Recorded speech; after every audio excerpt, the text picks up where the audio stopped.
RJD को असदुद्दीन ओवैसी ने सबसे बड़ी धमकी दे डाली है। जी हां, बिहार में विधानसभा चुनाव से पहले सियासी पारा चढ़ गया है।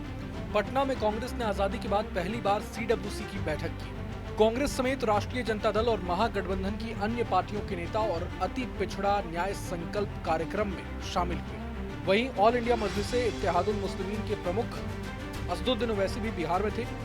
ओवैसी ने आरजेडी से गठबंधन की कोशिशों से लेकर वक्फ तक एक इंटरव्यू में बातचीत में हर विषय तक खुलकर अपनी बात रखी। आरजेडी से गठबंधन की कोशिशों पर ओवैसी ने कहा कि मेरी पार्टी ने अलायंस के लिए लालू यादव को 2 और तेजस्वी यादव को 1 पत्र लिखा था। उन्होंने कहा कि हमने आरजेडी से केवल 6 सीटें मांगी थी, मंत्री पद की डिमांड भी नहीं की थी।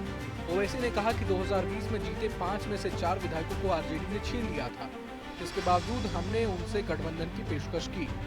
आरजेडी से गठबंधन की पेशकश करना मेरी कमजोरी नहीं थी। उन्होंने आगे कहा कि बिहार में मुस्लिमों का कोई नेता नहीं है जो समाज की बात कर सके। ओवैसी ने कहा कि वो बाप जिन्होंने इस पार्टी को बनाया, हम लोगों ने उनको पत्र लिखा। अब अगर उनका बेटा बोलता है कि मुझे नहीं बताया गया, मुझे नहीं पता था कि ऐसा भी होता है। उन्होंने कहा कि हमने यही देखा कि बाप की बात सुनकर सब एक लाइन में खड़े हो जाते हैं। विधानसभा चुनाव में आरजेडी को इसका खामियाजा भुगतना पड़ेगा। ओवैसी ने कहा कि हम आरजेडी से गठबंधन करने के लिए तैयार थे। आरजेडी को इस बार फिर सीमांचल में हराएंगे। उन्होंने प्रशांत किशोर या तेज प्रताप यादव के साथ गठबंधन के सवाल पर कहा कि राजनीति संभावना की कला है।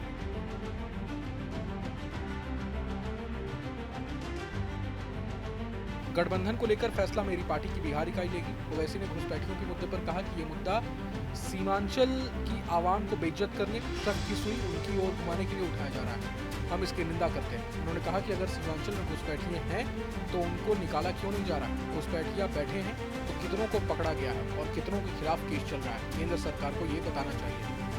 वहीं एक सवाल के जवाब में ओवैसी ने कहा कि हमारी पूरी कोशिश होगी कि बिहार में एनडीए की सरकार ना बने। अगर सरकार बनी तो मुझे लगता है कि बीजेपी का मुख्यमंत्री बनेगा।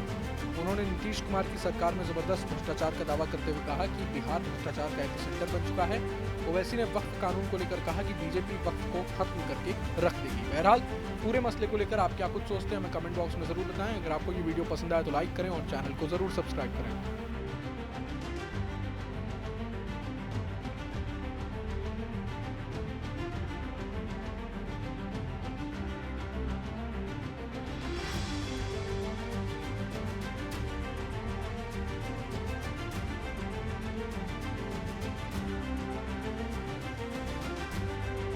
जहाँ भक्ति है हर शब्द में, कथाओं में छुपे हैं दिव्य रहस्य और ज्योतिष देता है जीवन को दिशा। धर्म से जुड़ी हर बातों को जानने के लिए हमारे चैनल स्तुति को सब्सक्राइब करें।